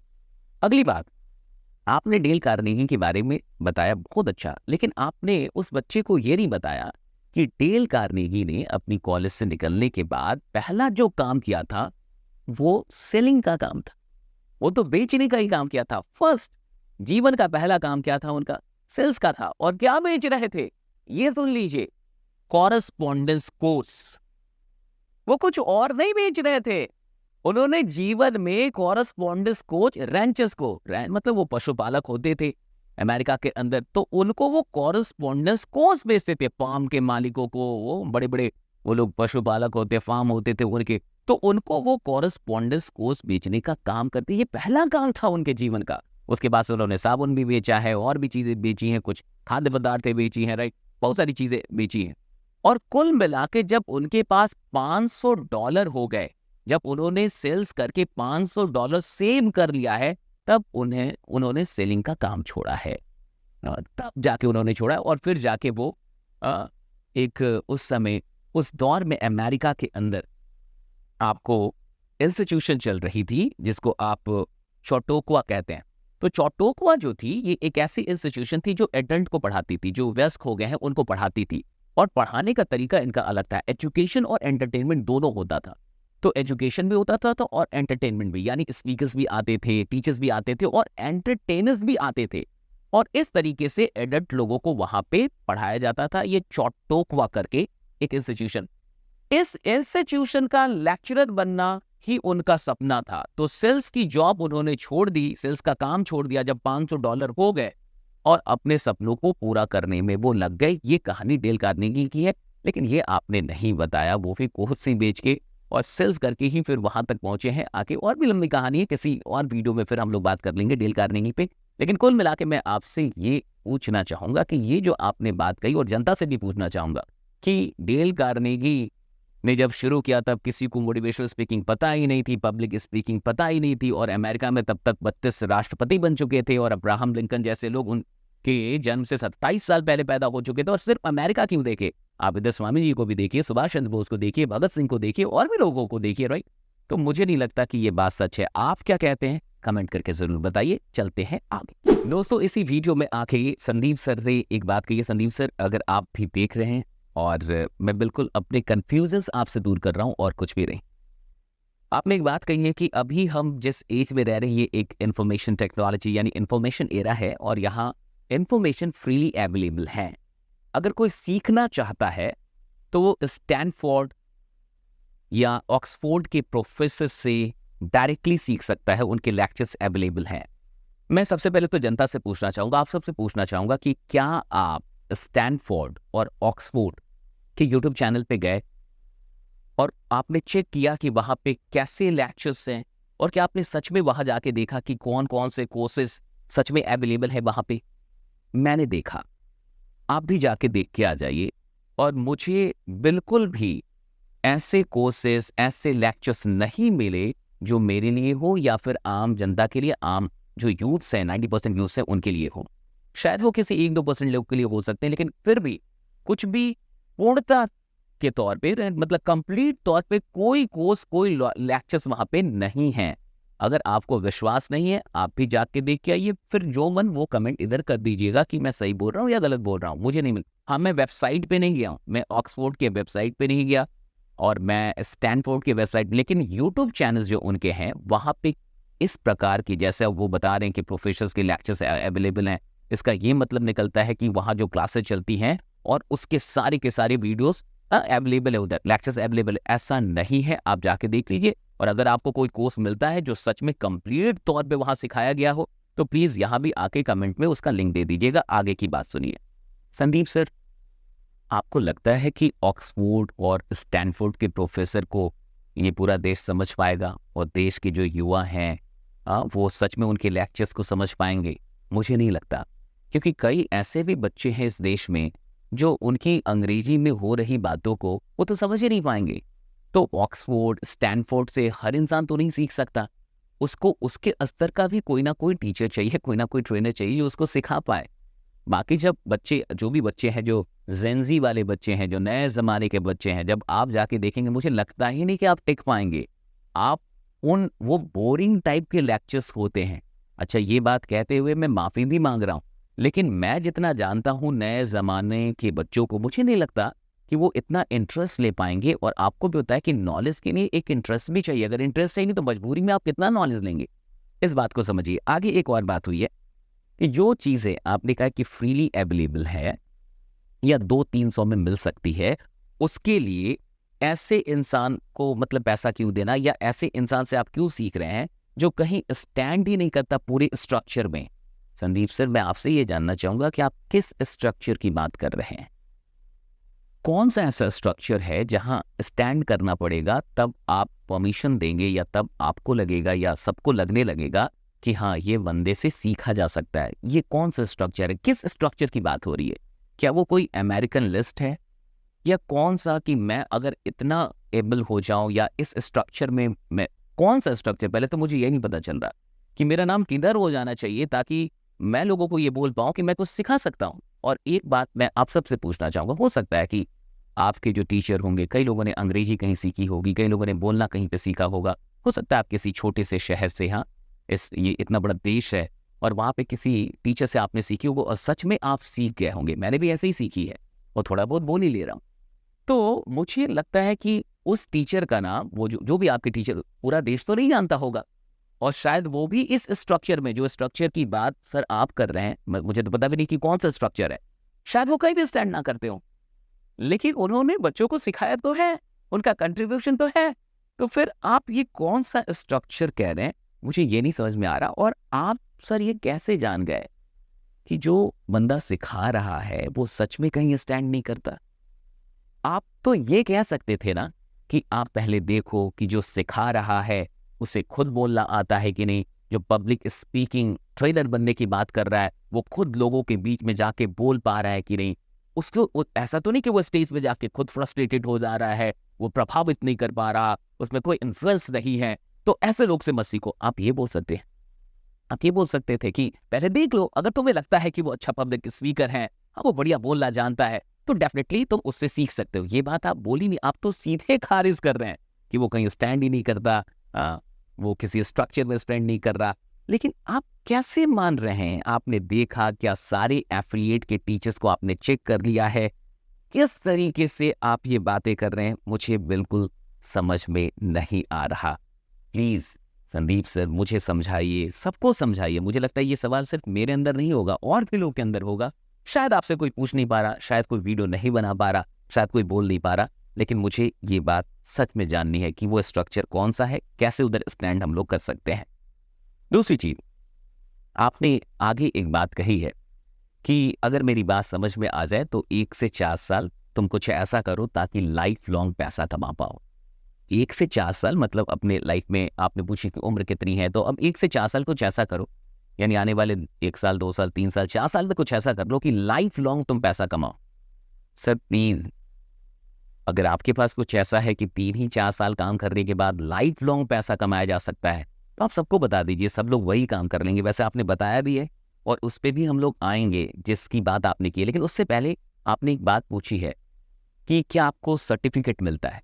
और आप देखिएगा उस वीडियो में वो बच्चा थोड़ा सा उत्साहित हो जाता है, वो कहता है यस यस यस सर्टिफिकेट मिलता है। उसे लगता है कि अब थोड़ी सी अच्छी बात हुई, ये सर्टिफिकेट तो मिलता है। और फिर आपने कहा है कि अगर आप मेरी कंपनी में आते हो जॉब करने के लिए और आप मुझे वो सर्टिफिकेट दिखाओगे, क्या उसकी कोई वैल्यू है? या फिर कोई ऐसा कॉलेज जो एक्चुअल में अच्छा कॉलेज है, गवर्नमेंट रिकॉग्नाइज्ड है, वहां से आपने कोई सर्टिफिकेट प्रोग्राम किया है 4,000 5,000 में, बहुत सारे कोर्सेज आपने कहे कि बहुत सारी यूनिवर्सिटीज शॉर्ट टर्म कोर्सेज कराती हैं, वहां से मतलब आपने कुछ किया है, आप कहोगे कि उसकी वैल्यू अधिक है। आपने ये बात पूछी है। सर सबसे पहली बात, आप कब से डिग्रियों की और सर्टिफिकेट की बात करने लगे? सर आपने तो आज तक हमें यही सिखाया था कि डिग्रियों से कुछ नहीं होता। आपके वीडियोस हैं, मैं अपने एडिटर से कहूँगा कि वो वीडियो का कुछ पार्ट लगा दिया जाए। जब आपने कहा है कि इस देश में ग्रेजुएशन की, पोस्ट ग्रेजुएशन की और पीएचडी की डिग्रियां लेके लोग बैठे हैं और वो कुछ भी नहीं कर रहे, वो बेरोजगार है, तो फिर सर एक शॉर्ट टर्म कोर्स की डिग्री लेके क्या उसको जॉब मिल जाएगा? आपने खुद कहा है कि ग्रेजुएशन, पोस्ट ग्रेजुएशन और पीएचडी की डिग्री लेके लोग बैठे हुए हैं। क्या ऐसे लाखों करोड़ों लोगों को इंडिया में जानते हो जिन्होंने बहुत पढ़ाई करी, डिग्री भी ले ली, सब कुछ कर लिया, फिर भी अनएम्प्लॉयड है? और क्या ऐसे लोगों को जानते हो जिन्होंने कोई पढ़ाई नहीं करी या फिर लिमिटेड पढ़ाई करी और उनसे 10 गुना ज्यादा पैसा कमा रहे? जब से पैदा हुए हो उसके बाद में थोड़ा सा समझना शुरू किया, तो क्या वर्ड्स सुबह से रात तक दिमाग में घूमते रहे, पढ़ो पढ़ो पढ़ो पढ़ो पढ़ो पढ़ो पढ़ो पढ़ो, तभी लाइफ बनेगी, पढ़ो पढ़ो पढ़ो पढ़ो पढ़ो पढ़ो, पढ़ते जा रहे हैं पढ़ते जा रहे हैं पढ़ते जा रहे हैं पढ़ते जा रहे हैं पढ़ते, ये भी कर लिया वो भी कर लिया PhD भी कर लिया, सब पता नहीं क्या क्या कर लिया, ये कर लिया वो कर लिया, उसके बाद में खाली बैठे, अब कह रहे हैं अब हम क्या करें। ऐसे लोग हैं या नहीं है, बशर्ते कि उनका किसी टॉप इंस्टीट्यूट में कहीं से हो गया है तो वहां से निकले फटाफट से, मिल गई जॉब। बट ऐसा कितने लोगों का होता है, लाखों में से कुछ लोगों का ही होता है ना। तो मुझे समझाइए, क्या 2 महीने 6 महीने का कोई कोर्स करके शॉर्ट टर्म वाला वो सर्टिफिकेट लेके उससे कहीं नौकरी मिलेगी? मैं आपसे पूछ रहा हूँ सर, अगर आपको लगता है वो एक्चुअल में अच्छा वाला कॉलेज कौन सा है आप हमें बता दीजिए, वो एक्चुअल में अच्छी वाली वो शॉर्ट टर्म कोर्स कौन सी हमें बता दीजिए, और अगर आप नौकरी दिलवा सकते हैं, चलिए 20,000 की, क्योंकि 10-15,000 तो अब खुद छोटी सी बात है, 20-25,000 ही ले लेते हैं। तो सर मैं पर्सनली आपसे कह रहा हूँ 5-10,000 बच्चे तो मैं तैयार करूंगा जो वो शॉर्ट टर्म कोर्स करेंगे और जिनको 20-25,000 की नौकरी आप दिलवा देंगे। मुझे एक बात बताइए, आप सब सर आपसे ही सीखा है कि दिमाग खोलो, किसी की बातों पे आंख बंद करके भरोसा मत करो। सर मुझे बताइए कि अगर मैं किसी एफिलिएट से या कहीं से मैंने एक सर्टिफिकेट ले लिया है, कोई कोर्स किया है, और एक गवर्नमेंट कॉलेज से, आप जो कॉलेज बता रहे हैं वैसे कॉलेज से कोई सर्टिफिकेट लेके आया है और स्किल की बात हो रही है सर, और आपको नौकरी एक इंसान को देना है, तो क्या फाइनली आप सर्टिफिकेट दे के नौकरी दे दोगे? मतलब सर्टिफिकेट देखोगे और नौकरी दे दोगे, या हम दोनों को आप टेस्ट करोगे? टेस्ट तो लोगे ना सर। ये तो एक बच्चा जो इधर देख रहा होगा ना, स्टार्टअप जिसने अभी शुरू भी नहीं किया, वो सोच रहा होगा, उसको भी इतनी बुद्धि है कि अगर उसे किसी को नौकरी पे रखना है तो वो सर्टिफिकेट के दम पे तो नहीं रखेगा, वो डेफिनेटली स्किल को चेक करेगा। तो सर आप कब से बोलने लगे कि वो एक्चुअल में अच्छा कॉलेज और वहां से वो डिग्री ले लेगा, उस सर्टिफिकेट की वैल्यू? सर वैल्यू तो स्किल की है ना, आज वैल्यू तो है ही नहीं सर्टिफिकेट की। और फाइनली तो स्किल की टेस्टिंग के बिना कोई कंपनी, अगर आप, वही मैं आपसे कह रहा हूं, अगर आप बिना स्किल को चेक किए उस जो भी कॉलेज के आप नाम सर ले लीजिए कि इस कॉलेज की, और आपने 4-5 हजार रुपए की बात की है शॉर्ट टर्म कोर्सेज की, सर मैं दिल्ली यूनिवर्सिटी के शॉर्ट टर्म कोर्सेज को चेक करने के लिए गया और दिल्ली यूनिवर्सिटी के शॉर्ट टर्म कोर्सेज की पूरी लिस्ट मैंने निकाली, सर मुझे एक भी कोर्स 4 और 5 हजार का नहीं मिला।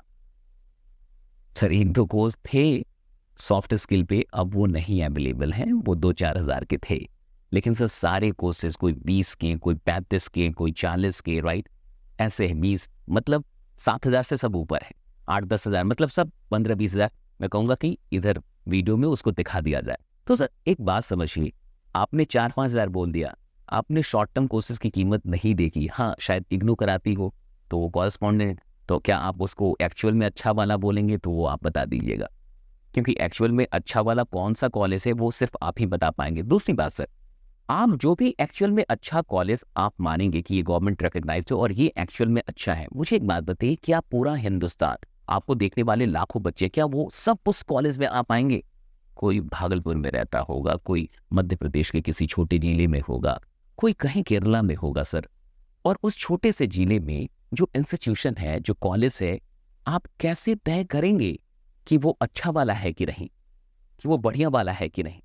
ये कैसे तय होगा सर? कौन इसे तय करेगा? और कुल मिला के आप सर्टिफिकेट की वकालत करते हुए हमें बिल्कुल अच्छा नहीं लगते सर। आप डिग्रियों की वकालत करें, आप सर्टिफिकेट की वकालत करें, हमें बिल्कुल अच्छा नहीं लगता। आपसे सर बहुत कुछ सीखा है, हिंदुस्तान के न जाने कितने लोग आपसे इंस्पायर्ड हुए हैं। आप कब से सर्टिफिकेट की वकालत करने लगे? मेरी समझ से ये बिल्कुल परे है। प्लीज अगर मैं गलत हूं तो आपसे भी, जितने भी व्यूअर्स हैं वो भी मुझे बता दे कमेंट में, और अगर मैं सही हूं तो प्लीज मुझे बताइए कि मैं सही बात कर रहा हूं कि नहीं। क्या संदीप माहेश्वरी सर से आप सर्टिफिकेट की वकालत सुन सकते हैं? और उन्होंने पहले बोला है कि इतनी बड़ी बड़ी डिग्रियां लेके लोग बेरोजगार हैं, तो फिर ये 2-3 महीने वाली डिग्री लेके, शॉर्ट टर्म मतलब 2-3 महीने, 6 महीने हार्डली, फिर कौन सी नौकरी मिलने वाली है? और हम किस नौकरी की बात कर रहे हैं? अगर कोई ऐसी नौकरी है तो प्लीज बताया जाए, वो शॉर्ट टर्म कोर्स हमें बताया जाए, वो कॉलेज बताया जाए। 5-10 हजार बच्चे मेरी गारंटी रही, लेकिन नौकरी 2-4 हजार की मत दिलवा दीजिएगा, क्योंकि अब तो गार्ड को, चपरासी को भी 10-15 हजार मिलते हैं, तो कम से कम 20-25 हजार की बात करनी चाहिए हमें, और सिर्फ सर्टिफिकेट चेक किया जाए उसका स्किल चेक ना किया जाए। वीडियो में आगे बढ़ते हैं दोस्तों। वीडियो में आपने आखिर एक बार ये बात कही है कि आपको कुछ भी ऐसा नहीं मिल रहा जो बाकियों को नहीं मिल रहा। सब लोग खुद सोचिए, राइट? ऐसा नहीं है कि कुछ भी अलग नहीं मिल रहा। और आप 10 लाख और 80 करोड़, बाकी लोग कितने हैं? 80 करोड़। यूथ कितने हैं? 80 करोड़ हैं। और मान के चलें जो एफिलिएट मार्केटिंग कर रहे हैं, कोर्सेज एंड ऑल, ये 10 लाख है। तो अगर आप इस 10 लाख से हटेंगे तो 80 करोड़ में जाके शामिल हो जाएंगे। खैर, इसी वीडियो में आपने आगे कहा है कि आप सब लोग, लाखों लोग उन्हीं को टारगेट कर रहे हैं जिन्हें आप भी टारगेट कर रहे हैं, और लोग ऐसे कॉल से पक चुके हैं। ये आपने बिल्कुल क्लियरली वहां पे बोला है कि, और आपने पूछा भी है वहां जो भी ऑडियंस आई थी कि क्या कभी आपको किसी एमएलएम वाले ने या फिर एफिलिएट वाले ने अप्रोच किया है, और बोलना शुरू होते ही आपने इरिटेट होकर कॉल कट कर दिया है। तो सबने आपकी बातों में हाँ में हाँ भी मिलाया, और ये बिल्कुल सही बात है। मैं भी रहता, कोई भी रहता तो हाँ ही बोलता कि जैसे ही बोलना शुरू होता है तो इरिटेट होकर लोग कॉल कट कर देते हैं। लेकिन सर, मैं आपसे पूछना चाहूँगा कि आपने उस बच्चे को आगे जाके इंश्योरेंस बेचने की सलाह दी है, उस पर हम लोग आगे बात करेंगे। लेकिन उससे पहले कि इंश्योरेंस बेचने की जो आपने सलाह दी है, मैं सर आपसे भी जानना चाहूँगा, पूरी जनता से जानना चाहूँगा, क्या इंश्योरेंस वाले कॉल आते हैं तो हम बोलते हैं कि हाँ हाँ बोलो, मज़ा आ रहा है, हाँ हाँ हाँ हाँ बोलते जाओ, मज़ा आ रहा है, हाँ हाँ और आगे बताओ? ऐसा तो वहाँ भी नहीं होता। कॉल तो वहाँ भी कट कर दिए जाते हैं, चाहे वो इंश्योरेंस के हो या फिर लोन वाले भी जो कॉल होते हैं। आप बताइए अगर मैं गलत बोल रहा हूँ तो क्यों कट होते हैं सर, ये समझिए। वो सब कोल्ड कॉल्स हैं। तो कोल्ड कॉल्स में जो भी कोल्ड कॉलिंग होती है वहाँ तो रिजेक्शन बहुत अधिक होता है। ये आप तो अच्छे से जानते हैं इस बात को। वहाँ इस बात का लेना देना नहीं है कि वो एमएलएम वाला कॉल कर रहा है या कोई एफिलिएट वाला कॉल कर रहा है। क्या बेचने के लिए कॉल हो रहा है, ये तो बात ही नहीं है। कुछ भी बेचने के लिए अगर कॉल हो रहा है और वो कोल्ड कॉलिंग है, यानी जहां आप अननोन लोगों को कॉल कर रहे हैं, वो तो कट होना ही होना है। इसमें कोर्स का या एमएलएम का लेना देना क्या है? आप इंश्योरेंस ही का काम करके देखिए और कॉल करके देखिए, बहुत सारे कॉल कट ही होंगे, क्योंकि वो रिजेक्शन तो मिलना ही मिलना है। तो संदीप सर, आपसे तो ये उम्मीद नहीं है कि आप इस तरीके से बच्चों को और देश के इतने सारे लोगों को ऐसे मतलब कि डायरेक्ट करेंगे। कैसे सर? आप खुद सोचिए ना। कोल्ड कॉलिंग तो आपने सिर्फ, आप जानते हैं, आपसे बढ़िया कौन जानता है। तो कोल्ड कॉलिंग प्रोडक्ट पे कहाँ डिपेंड करता है? आप हेल्थ इंश्योरेंस के लिए आप कॉल करवा के देख लीजिए। हेल्थ तो सबसे बड़ी चीज़ है ना, जिंदगी में सबसे बड़ी चीज़ क्या है? हेल्थ। आप में से कई लोग होंगे जिनको हेल्थ इंश्योरेंस का कॉल आया होगा और आपने सुना भी नहीं होगा और कट कर दिया होगा। अगर मैं गलत बोल रहा हूँ तो प्लीज़ मुझे बता दीजिएगा, लेकिन मुझे तो ऐसे कॉल आते हैं तो मैं यही करता हूँ। तो कोई भी ऐसा करता है। लेकिन इस कोल्ड कॉलिंग में एक एवरेज काम करता है, लॉ ऑफ एवरेज काम करता है कि अगर इतने लोगों को कॉल करेंगे तो कोई ना कोई बंदा या कोई ना कोई इंसान आपको सुनेगा और रिस्पॉन्स भी देगा, और सेल भी होता है। तो वो एक लॉ ऑफ एवरेज सेल्स की दुनिया में बिल्कुल काम करता है। तो मुझे ये बात सर नहीं समझ में आ रही कि आपने किस बिहाफ पे या फिर किस सिद्धांत पे ये बात कह दी। और बच्चों ने तो आपको समर्थन देना ही है, क्योंकि वो बात सही थी कि अगर उनको कॉल आया होगा तो डेफिनेटली। लेकिन मैं कहता हूं कि उन्हीं बच्चों से ये पूछा जाए कि अगर आपको इंश्योरेंस का कॉल आता तो क्या आप ये बोलते कि हाँ हाँ हाँ सर, और बताइए, हाँ सर बहुत अच्छा लग रहा है सर, और बताइए सर, मैं मरूंगा तो क्या मिलेगा, मैं जीऊंगा तो क्या मिलेगा, ऐसा तो। अच्छा देखिए, जितने भी इंश्योरेंस वाले लोग हैं, मेरी आपसे कोई दुश्मनी नहीं है, और ऐसा भी नहीं है कि मैं कोई एफिलिएट प्रोग्राम चला रहा हूँ। ये भी जान जाइए, मेरा कोई लेना देना नहीं है। मेरी जेन्युइन समस्याएं हैं, क्योंकि मैंने जो संदीप माहेश्वरी सर को देखा है, मैं जो उनको मानता हूं, और इस वीडियो में जो कॉन्ट्राडिक्शन हो गए हैं वो मुझे परेशान उन्होंने किया है, और इसलिए मुझे ये वीडियो बनानी पड़ी है। आगे बढ़ते हैं इस वीडियो में ही आके आपने उस बच्चे की उम्र पूछी है, उसने 18 साल बताया है, और फिर आपने उसे सलाह दी है कि एक्चुअल में कोई वैल्यू हो, ऐसी कोई प्रोडक्ट या ऐसा कोई सर्विस हो उसकी, जिसकी सच में जरूरत हो, उसे बेचो या फिर उसके लिए काम करो। हाँ, आर्टिफिशियली नीड क्रिएट करने की जरूरत ना हो, एक्चुअल में जिसकी नीड हो, ऐसा कोई प्रोडक्ट या ऐसा कोई सर्विस होना चाहिए। यहां आपने एक बात की है कि जहां ज्यादा पुश ना करना पड़े, पुल हो। तो यहां आपने पुश और पुल की बात कही है। सर, मैं आपसे भी जानना चाहूंगा और पूरी जनता से जानना चाहूंगा, क्या इंश्योरेंस में पुल है? क्या सच में इंश्योरेंस में पुल है? क्या सच में इंश्योरेंस एजेंट जाते हैं किसी के घर पे तो वो खतरनाक तरीके से खुश हो जाते हैं, एकदम मतलब पूरी आओ भगत करने लगते हैं उनकी? सर, मुझे नहीं लगता कि वहां भी पुश है। ऐसा नहीं है कि वहां पुश नहीं है। वो अधिक पुल तो वहां भी नहीं है। खैर, दूसरी बात ये सर, आपने वहां पुल का मतलब भी बताया। ये चीज है, करना है करो, नहीं करना है मत करो। ये आपने पुल का मतलब बताया कि भाई ये चीज है, करना है करो, नहीं करना है मत करो। सर आप यही चीज जो बच्चे कोर्सेज बेच रहे हैं वहां भी तो लागू की जा सकती है। पुल का यही डेफिनेशन वहां क्यों नहीं इंप्लीमेंट किया जा सकता? वो बच्चे भी तो ये कह सकते हैं कि देखो ये चीज है, ये कोर्सेज हैं, तुम्हें करना है करो, नहीं करना है मत करो। अगर पुल का यही डेफिनेशन है तो वो सिर्फ इंश्योरेंस में या कहीं और ही क्यों लागू होगा? वो हर जगह पे लागू हो सकता है कि भाई ये चीज है। इसका मतलब है ट्रांसपेरेंसी। आपने ट्रांसपेरेंसी की बात की, बहुत अच्छी बात कि ये चीज है, करना है करो, नहीं करना है मत करो। लेकिन यहां एक और चीज हो रही है। आप सेल्स में एक बहुत बड़ी चीज होती है जिसे कहते हैं फॉलो अप। आप चाहते हैं कि आप उसे पूर्ण तरीके से हटा दें। यानी आपका ये मानना है कि मैं कोई चीज बता दूं और सामने वाले से कोई फॉलो अप ना लिया जाए और बिना फॉलो अप के उसकी ज्वाइनिंग या वो उस चीज को खरीद ले, इतनी अधिक उसको जरूरत हो। तो जितने भी लोगों ने आज तक जीवन में इंश्योरेंस लिया है, मुझे सच बताइएगा, क्या पहली बार में ही कोई एजेंट जाता है और इंश्योरेंस के बारे में बताता है तो क्या आपने एक्सेप्ट कर लिया था? मुझे लगता है वहां भी कई बार बताना पड़ता है, कई बार फॉलोअप लेना पड़ता है, तब जाके लोग बीमा भी कराते हैं, जहां तक मेरी समझ कहती है। वीडियो में आगे बढ़ सर, वीडियो में आपने आगे एक बात कही है कि दूर से बहुत अच्छा लग रहा है, शॉर्टकट है, जितना आसान लग रहा है अंदर जाने के बाद उतना ही मुश्किल काम है। आपने ये बात एफिलिएट के कोर्सेस की जो मॉडल है उसके लिए ये बात कही है कि दूर से बहुत अच्छा लग रहा है, शॉर्टकट है, लेकिन अंदर जितना ही आओगे उतना ही मुश्किल है। संदीप सर, आप ही हैं जिसने पूरे हिंदुस्तान और दुनिया को एक बात सिखाई है, आसान है। सर हमें किसने सिखाया आसान है? आप ही ने। और आज आप ही कह रहे हैं कि बहुत मुश्किल है। सर हमने वो संदीप माहेश्वरी देखा है जिसने हमारे माइंडसेट को चेंज किया कि कुछ भी मुश्किल नहीं है, आसान है। आसान है आपने कहना सिखाया है। और आज आप उस छोटे से बच्चे को, जो 18 साल का बच्चा है और थोड़ा सा उसका बिजनेस डाउन गया है, तो आप उसे ये कह रहे हैं कि दूर से बढ़िया लग रहा है, शॉर्टकट है, आसान लग रहा है, अंदर आओगे उतना ही मुश्किल है। सर ये कोई भी बोल देना, मैं कोई सवाल नहीं करूंगा, मेरे मन में कोई दुख नहीं होगा, कोई प्रश्न नहीं उठेगा। सर आपसे ये नहीं सुन सकते हम लोग। सर आपसे कैसे सुने? और आपने कितनी बड़ी बड़ी कहानियां हमें सुनाई हैं, कितनी अच्छी अच्छी कहानियां सुनाई हैं, जिन कहानियों के सामने, जिन मुश्किलों के सामने इस काम की तो कोई औकात भी नहीं है, सेल्स की तो कोई औकात ही नहीं है। आपने ऐसी ऐसी कहानियां सुनाई, और उन कहानियों को सुनाने का आपका उद्देश्य क्या था? कि हमारी जो सोच है वो इस बात को स्वीकार करे कि आसान है। यही तो था, आसान है, आपने यही तो पढ़ाया है।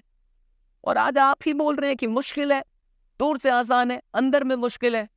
मुझे बेचैनी है सर, मुझे दुख है इस बात का, और मैं आपसे जवाब चाहूंगा कि आप इसका जवाब दीजिए।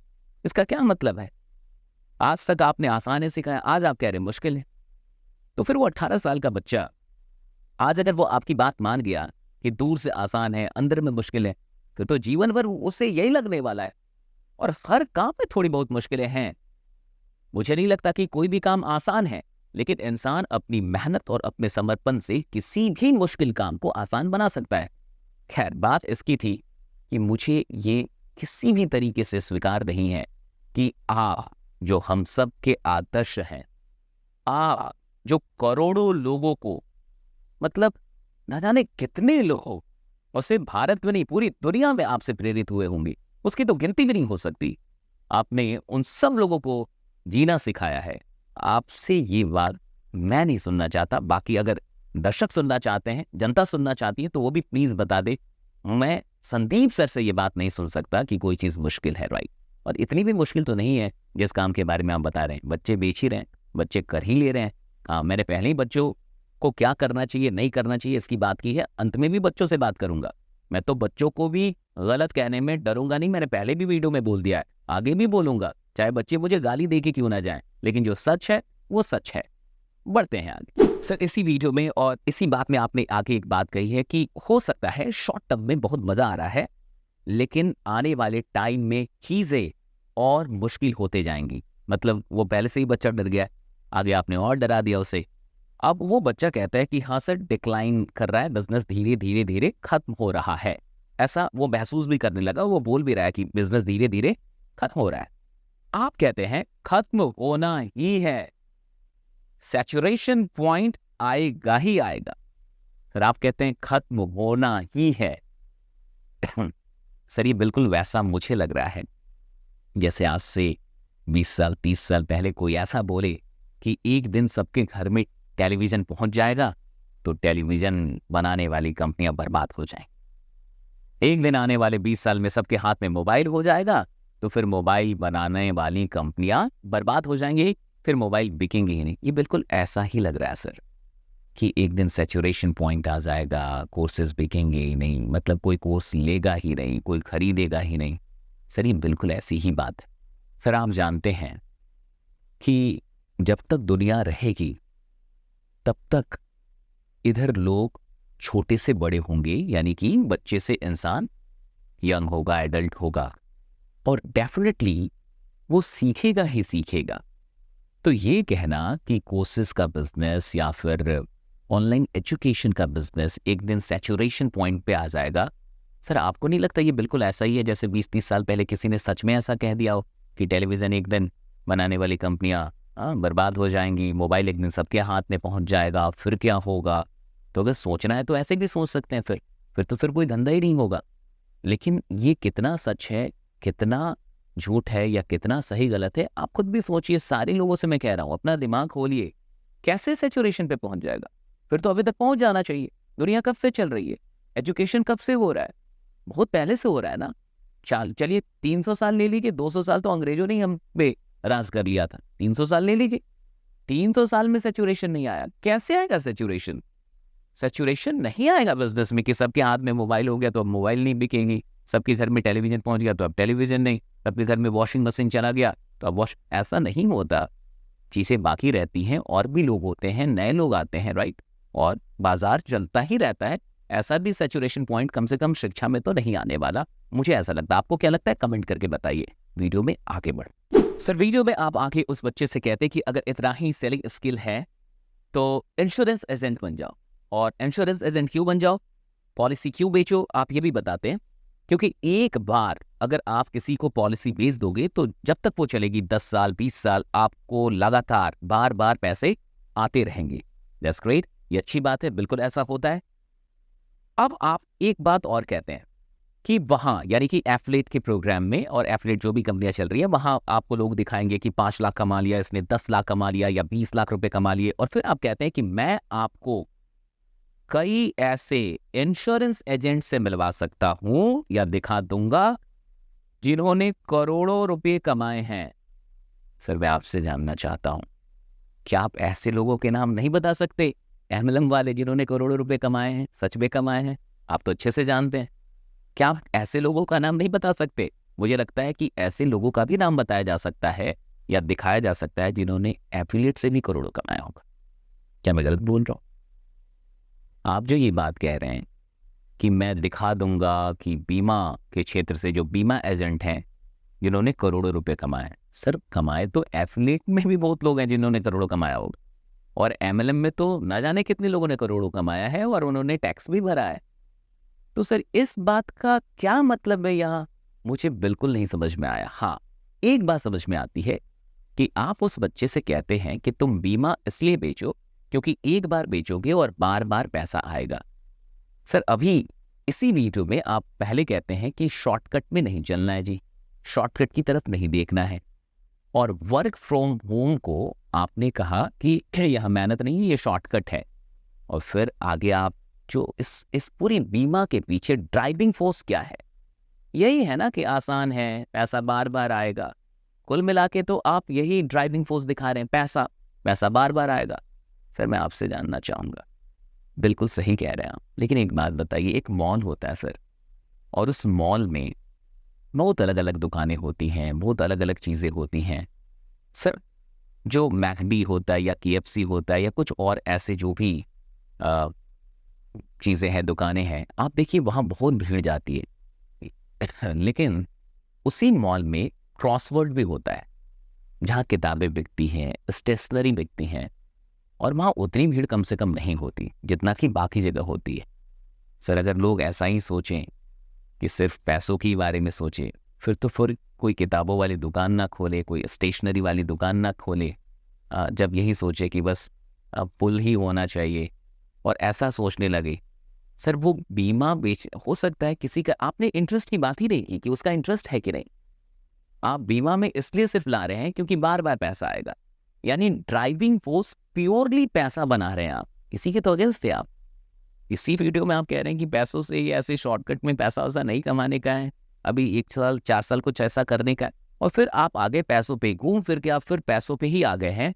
और बीमा के पीछे जो पूरा ड्राइविंग फोर्स आप दिखा रहे हैं वो है पैसा, बार बार पैसा आएगा। क्या सर ये ज़रूरी नहीं है कि उसके मन को जाना जाए कि वो सच में क्या बेचना चाहता है या वो सच में किसके लिए काम करना चाहता है? आप सुरक्षा के लिए उससे काम करा रहे हैं, हो सकता है वो शिक्षा के लिए काम करना चाहे, ये ज़रूरी तो नहीं है। और अगर उसका इंटरनल इंटरेस्ट नहीं जाना जा रहा है कि वो लोगों को शिक्षित करने में, उनको शिक्षा के लिए अवेयर करने के लिए काम करने में अधिक खुशी महसूस कर रहा है, या फिर वो सिर्फ पैसा कमाने के लिए बीमा बेचे, क्योंकि यहाँ तो बीमा सिर्फ पैसों से जुड़ रहा है मेरी नज़र में। जनता भी बताए, आप भी बताइए कि क्या ये बीमा वाली बात कि बार बार पैसा आएगा, ये सिर्फ पैसों से ही तो जुड़ रहा है और किससे जुड़ रहा है?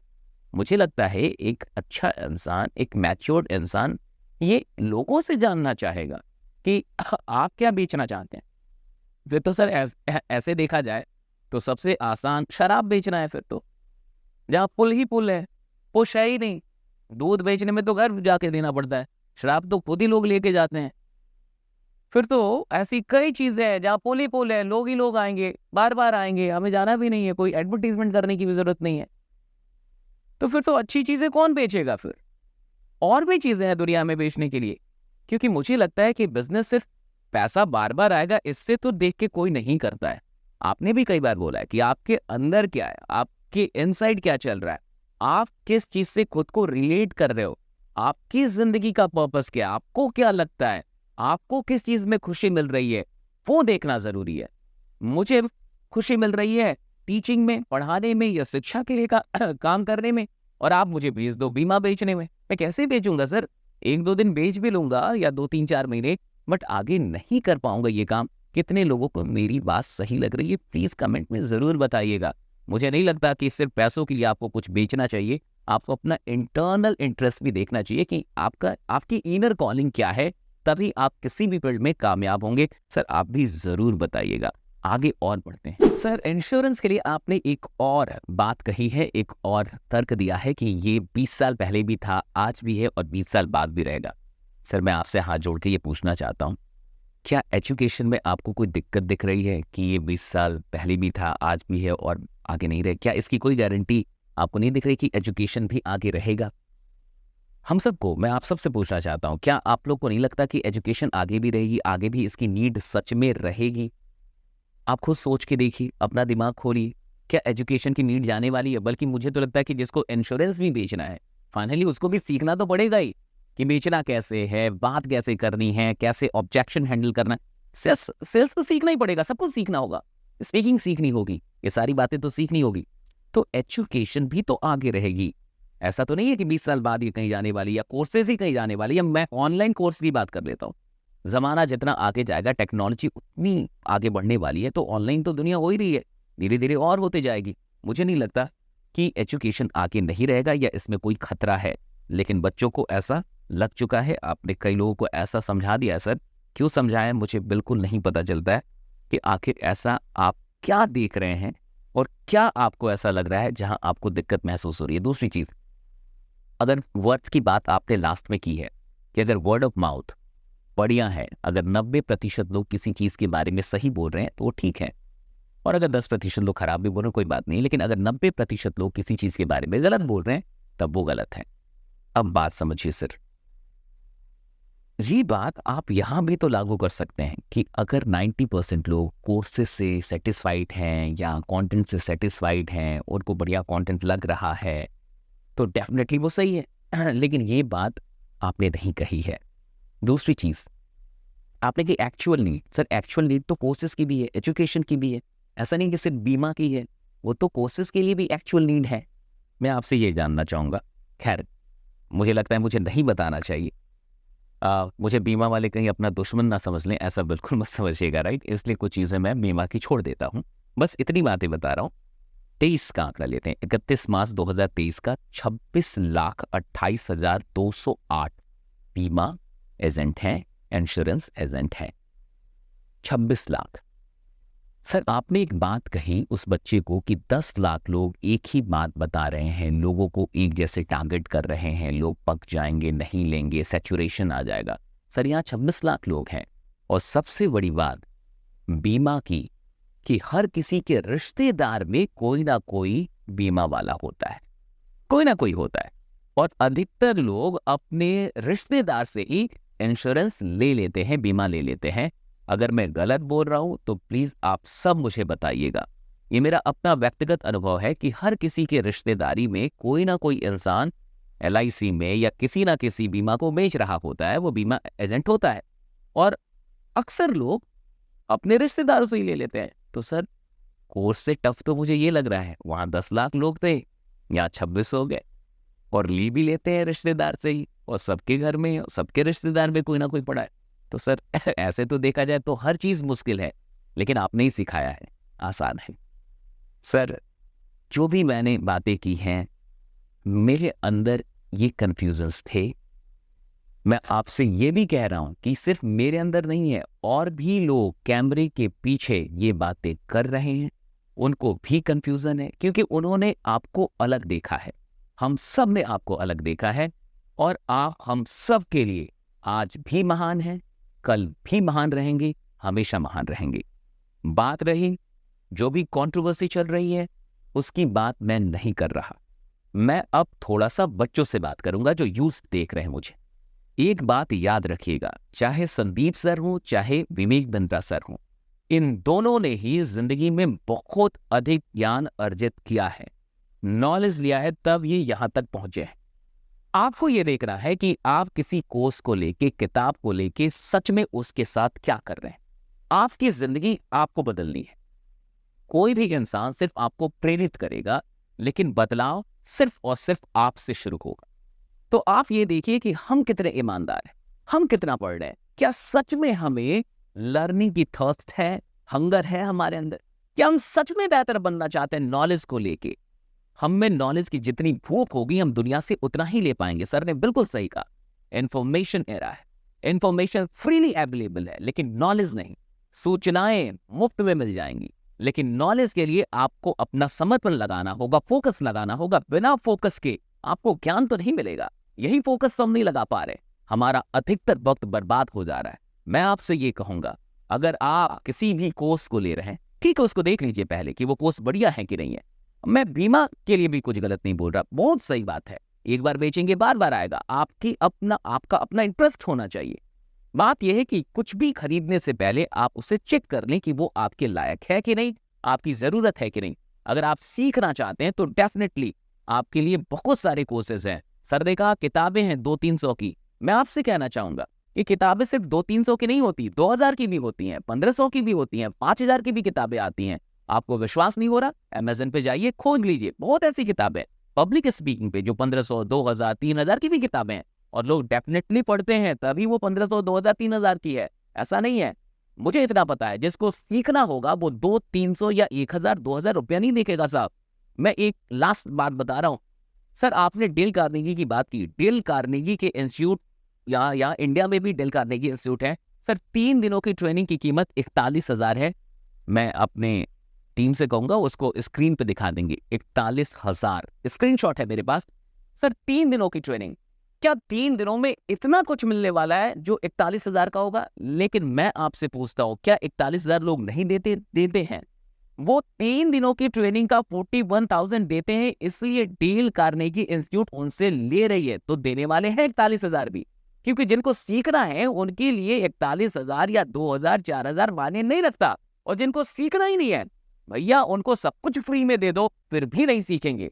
आज ये बात सच है कि बहुत सारी नॉलेज फ्री में अवेलेबल है, लेकिन जब इंटरनेट नहीं था, जब सिर्फ किताबें थी, तब लोग ज्यादा पढ़ते थे, तब उनके पास ज्यादा ज्ञान था। और आज जब सब कुछ है, सारी चीजें हैं, फिर भी लोगों के पास ज्ञान नहीं है क्योंकि कोई पढ़ नहीं रहा, सिर्फ टाइम बर्बाद हो रहा है। मैं आपसे हाथ जोड़ के इतना ही कहूंगा कि आप इस देश का भविष्य हैं, और ये भविष्य बेहतर कब होगा जब हम संदीप माहेश्वरी जैसे, जब हम डॉक्टर विवेक बिंद्रा जैसा नॉलेज लेंगे। नॉलेज के पीछे भागिए, सिर्फ कंट्रोवर्सी में मत पड़िए कि ये सही कि ये गलत, इससे कुछ भी नहीं मिलेगा। इनके जैसा बनने की कोशिश कीजिए, और देखिए ये कहना कि कौन सही कौन गलत, पहले खुद तो झांक ले कि हम कितने सही हैं। मैंने पहले ही कहा कि ये 35,000 50,000 देने वाले लोग सिर्फ सीखने के लिए तो दिया ही नहीं, इन्होंने तो कमाने के लिए दिया, लेकिन नहीं कमा पाए तो चीजें तो सीखा कहाँ, सीखने के लिए तो आए नहीं ना। आप सीखने के लिए जाओगे तो बिल्कुल सीख के आओगे साहब। जिसको सीखना होता है वो तो चींटी से सीख लेता है और 17 बार युद्ध कर देता है, 17 बार कहीं पे जाके युद्ध कर लेता है। मोहम्मद, ऐसे हजार लोग हैं, आप सबको जानते हैं। गौतम बुद्ध 6 साल तक सारे टीचर से मिले, सारे ट्रेनर से मिले, जितने गुरु उनको मिल सकते थे सबसे मिले। जिन्होंने जो कुछ भी कहा वो सब कुछ बुद्ध ने किया, सब कुछ किया, लेकिन 6 साल में बुद्ध को वो नहीं मिला जो बुद्ध को चाहिए था। फिर फाइनली बुद्ध को ये लगा कि मुझे ही कुछ करना पड़ेगा, और तब जाके वो बोधि वृक्ष के नीचे बैठ गए कि तब तक नहीं उठूंगा जब तक कि ज्ञान की प्राप्ति ना हो जाए। और फिर बुद्ध को ज्ञान मिला। लेकिन इस मोमेंट तक पहुंचने में कि खुद ही खुद का कल्याण करना होगा, उन्हें 6 साल लगे और ना जाने कितने गुरुओं से वो मिले। लेकिन जब किसी से भी उनको वो नहीं मिला जो मिल सकता था, तब वो खुद की तरफ आए। मैं वही आपसे कह रहा हूं, कोई ट्रेनर, कोई एजुकेटर, कोई इन्फ्लुएंसर, कोई यूट्यूबर आपकी जिंदगी नहीं बदल पाएंगे।